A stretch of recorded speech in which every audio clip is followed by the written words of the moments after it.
a confusão no aeroporto de Roma. O Lula foi hoje ao ABC, aqui em São Bernardo do Campo, já voltou a falar desse assunto. Ele já sabe de tudo. Não tem imagem de nada, não tem nada. Alexandre de Moraes não prestou depoimento, nem o filho dele, mas o Lula já tem lá o veredito. Já sabe que o trio lá que é acusado de hostilizar o Alexandre de Moraes e a família dele é um trio selvagem, né? São canalhas, já tem ali tudo estabelecido. Então, a nossa pauta número 1 é essa confusão no aeroporto de Roma. Falamos um pouquinho disso no domingo passado. E até agora, a Polícia Federal, como disse, não ouviu o ministro do Supremo, Alexandre de Moraes, e os parentes dele. Vai ouvir nos próximos dias, a essa previsão pelo menos. A defesa desse trio, né, o Roberto Montalvani, a mulher dele, a Andrea Montalvani, e o genro deles, né, esse trio tem lá o advogado de defesa, e esse advogado fez duras críticas já ao Alexandre de Moraes, à Polícia Federal, porque não ouviu o Alexandre de Moraes nem o filho, não prestaram depoimento, como eu disse. E o advogado Ralph Tortman disse que a Andrea Mantovani, a mulher do Roberto Mantovani, foi ofendida. Ele nega tem havido empurrão. Ele diz que, em razão de ofensas que eram proferidas à sua esposa, ele afastou essa pessoa. Como eu disse, que ele sequer sabia quem era, mas era uma pessoa que fazia ofensas bastante pesadas, muito desrespeitosas à sua mulher. O pedido de busca e apreensão contra o trio acusado de hostilizar Alexandre de Moraes foi assinado pelo delegado Hirokaki. Ele atua em casos sob a relatoria de Alexandre de Moraes, incluindo, né, o inquérito sem fim, o inquérito das fake news, o inquérito do fim do mundo. O Lula chamou o trio acusado de animais selvagens e prometeu extirpar essa gente. Nós precisamos punir severamente pessoas que ainda transmitem ódio, como o cidadão que agrediu o ministro Alexandre de Moraes no aeroporto de Roma. Quer dizer, um cidadão desse é um animal selvagem, não é um ser humano. O cidadão pode não concordar com a pessoa, mas ele não tem que ser agressivo, ele não tem que xingar, ele não tem que desrespeitar. Ou seja, é possível a gente voltar à civilização. Sempre foi assim.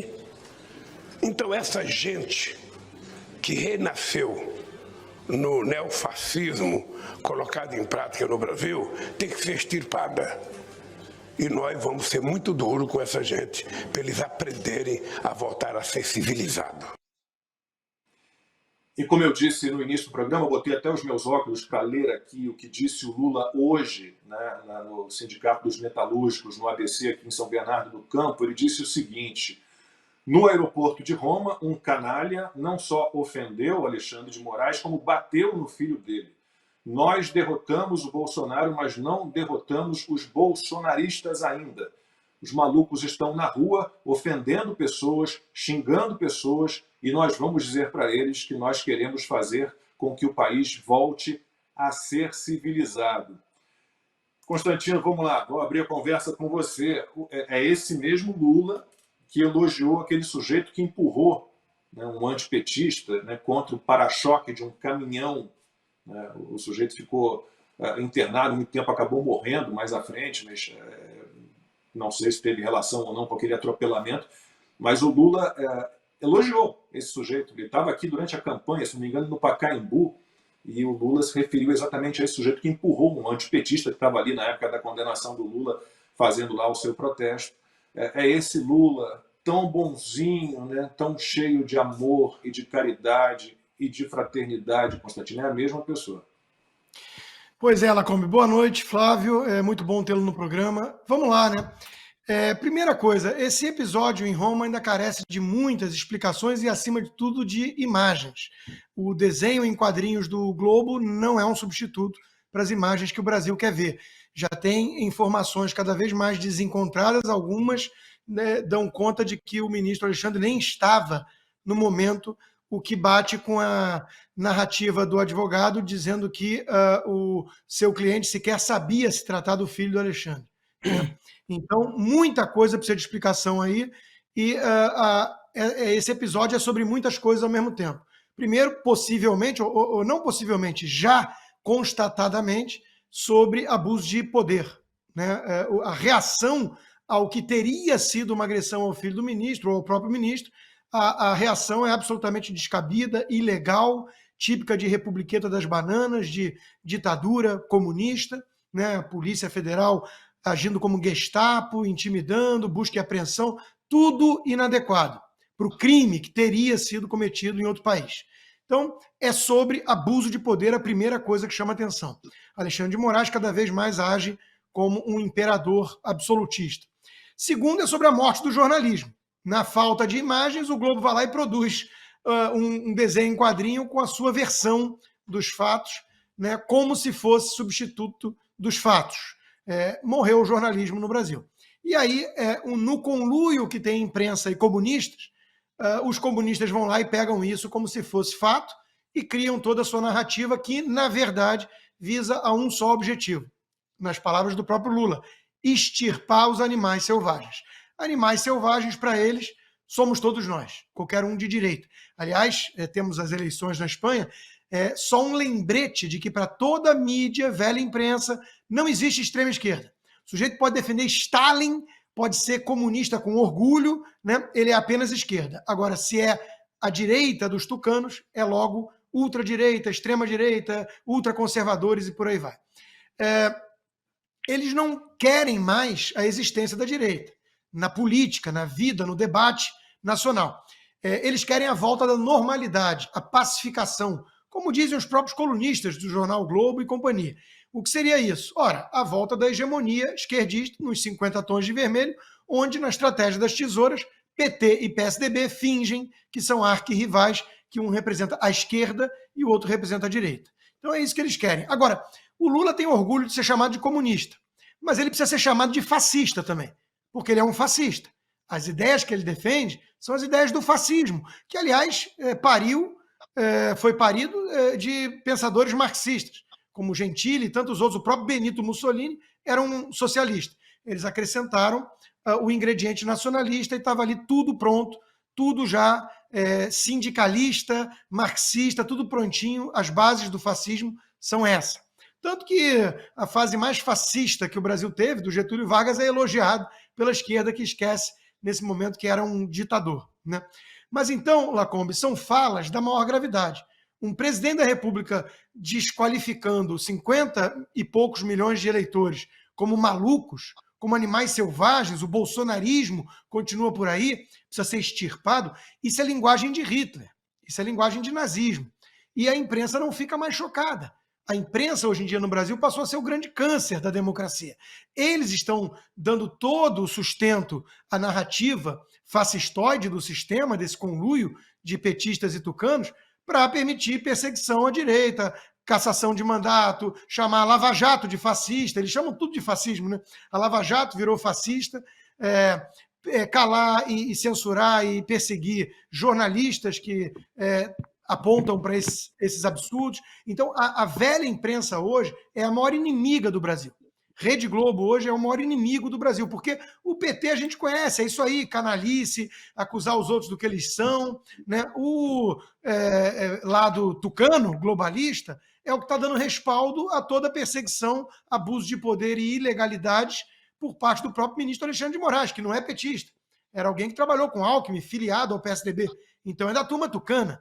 E esse pessoal todo está em conluio para extirpar os animais selvagens. Eles chamam de toda a direita. Veja que tem Renan Calheiros e muita gente ouriçada, atiçada por aí, dizendo que essa agressão que teria acontecido em Roma sustenta o projeto de lei que eles têm aí pronto para criminalizar as críticas a políticos. É isso que eles querem. Eles dizem, o Lula já está dizendo que quer 40 anos de prisão para quem atentar contra a autoridade. É o regime de castas no Brasil. Não somos mais todos iguais perante a lei, né?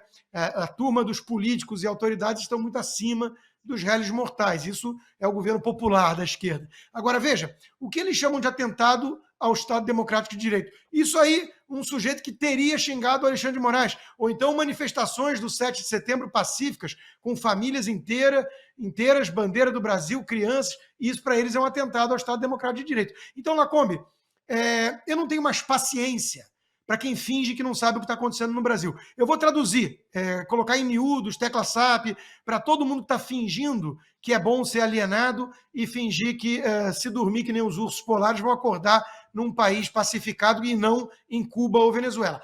Comunistas corruptos em conluio com globalistas autoritários estão tentando matar de vez a democracia no Brasil porque eles não suportam metade, grosso modo, da população que discorda deles. Eles querem a democracia de gabinete sem povo. Eles querem enfiar a goela abaixo da população o regime venezuelano, nicaragüense ou coisa e tal.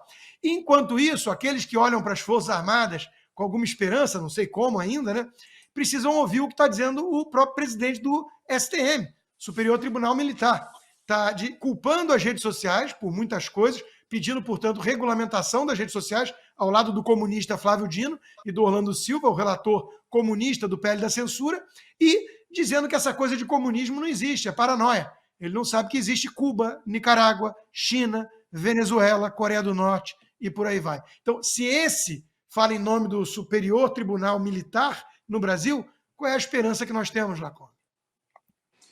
Daqui a pouquinho a gente vai falar do que o Lula e o PT chamam de pacote da democracia. É tipo assim, PL das fake news, PL da censura. Então, o pacote da democracia é o pacote da ditadura. Daqui a pouquinho a gente vai falar sobre isso.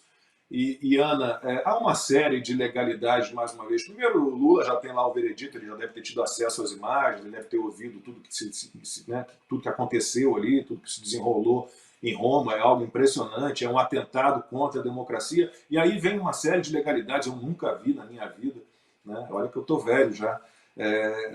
Busca e apreensão em caso de possível injúria, calúnia, difamação ou agressão, que seja, né? E a gente teve isso. É algo impressionante a quantidade de ilegalidades, e eu concordo totalmente com o Consta, eu escrevi para a Gazeta sobre isso, como morreu o jornalismo, porque eles continuam defendendo. Agora um ou outro já fala, Ana, que, bom, agora que o golpismo foi contido, foi evitado, agora a gente pode voltar à legalidade, chega de abuso, chega de arbitrariedade. É tipo assim, vamos censurar, vamos perseguir, até achatar a curva, mais ou menos a história lá da curva. Quando achatar a curva, a gente volta a cumprir a lei.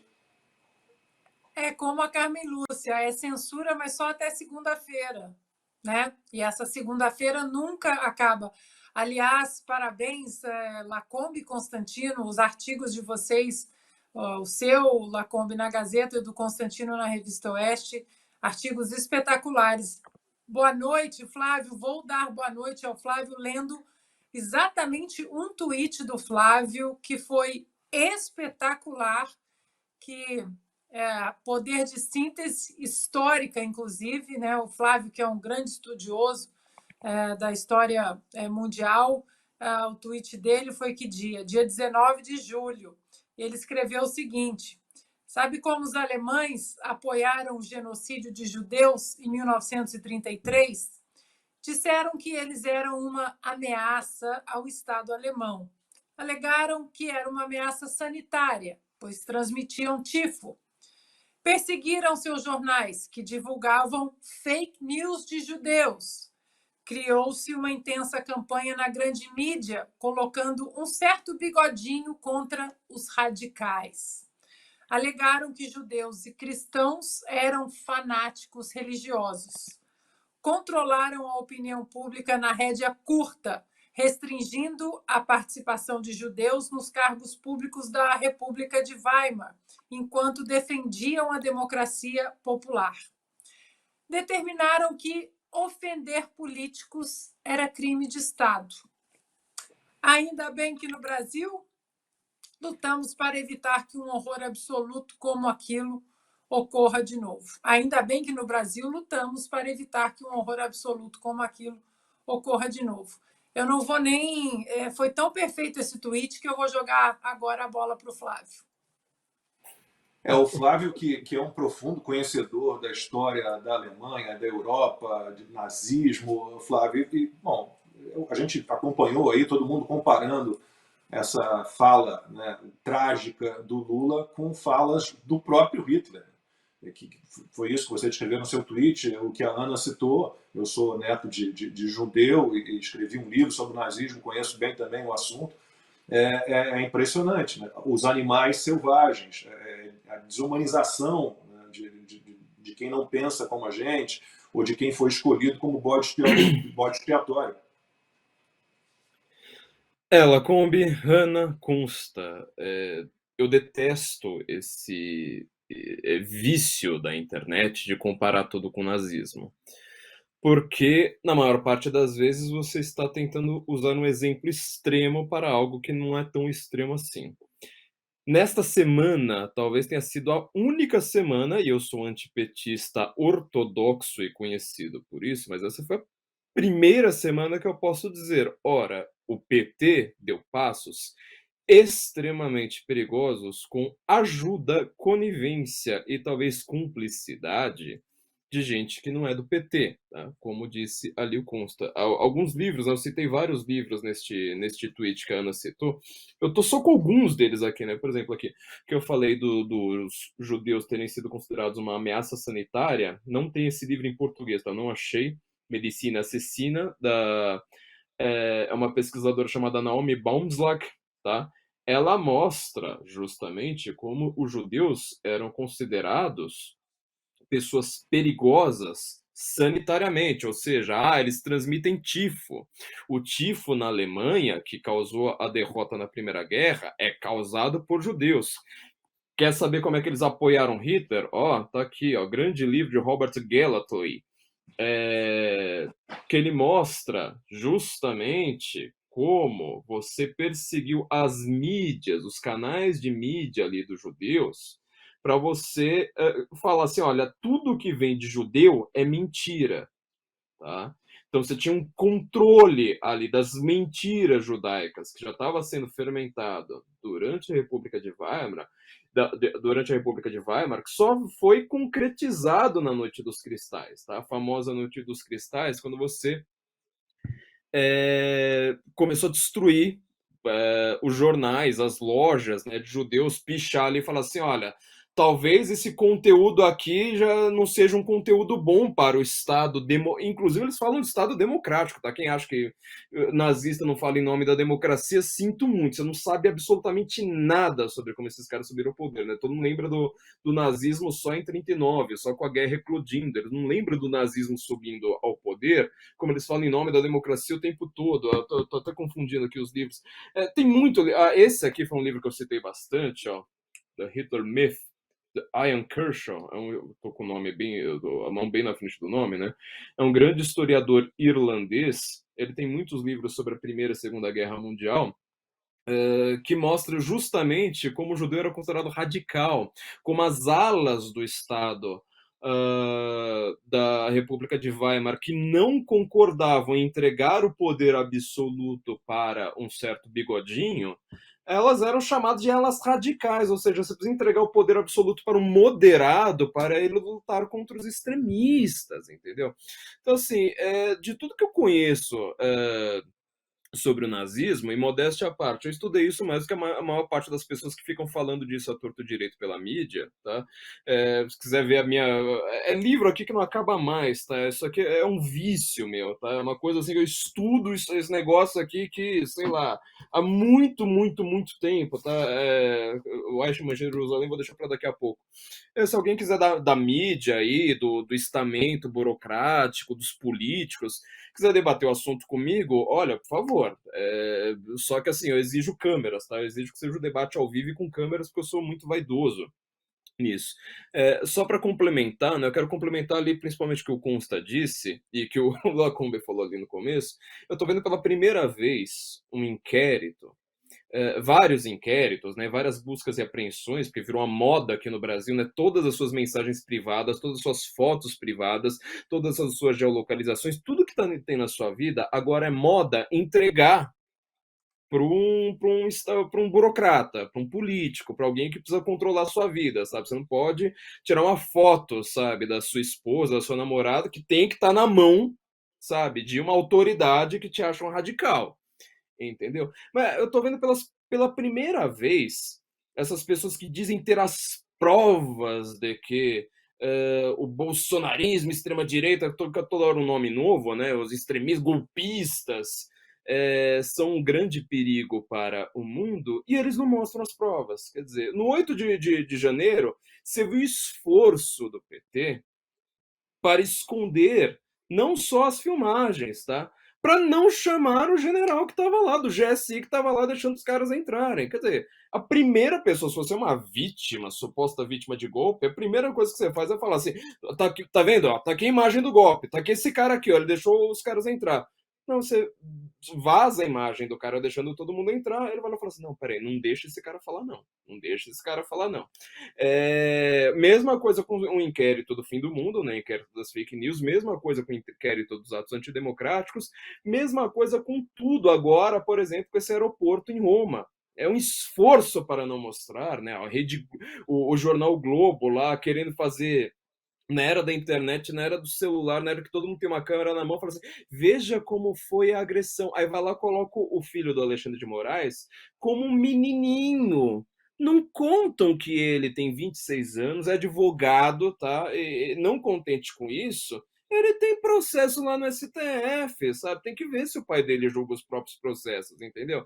E o Lula tá lá falando de animal, né? De demonização, ou seja, tem que ter uma lei para nós, uma lei assim, ó, para nós, 40 anos de cadeia, se você, sei lá, tropeçar na minha frente aqui, entrar na fila, eu não gostar. Agora, para as pessoas comuns, aí entra no artigo 121, né? Aí a pena é de 12 a 30 anos, tá? 40 anos, e só por causa do Bolsonaro, curiosamente, né?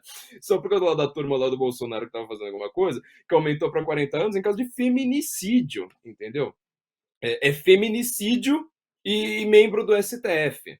Tá? Então ele já vem com tudo isso para criar leis, e para criar leis que é para demonizar as pessoas. O nazismo tinha leis, gente. O nazismo não era a vontade do Hitler sobre tudo. O nazismo tinha leis, só que tinha uma lei para os alemães e tinha uma lei para esses radicais judeus aí de outro lado. Mesma coisa com o comunismo, mesma coisa com todos os regimes mais assassinos da história. Eu tô vendo essa semana no Brasil com horror.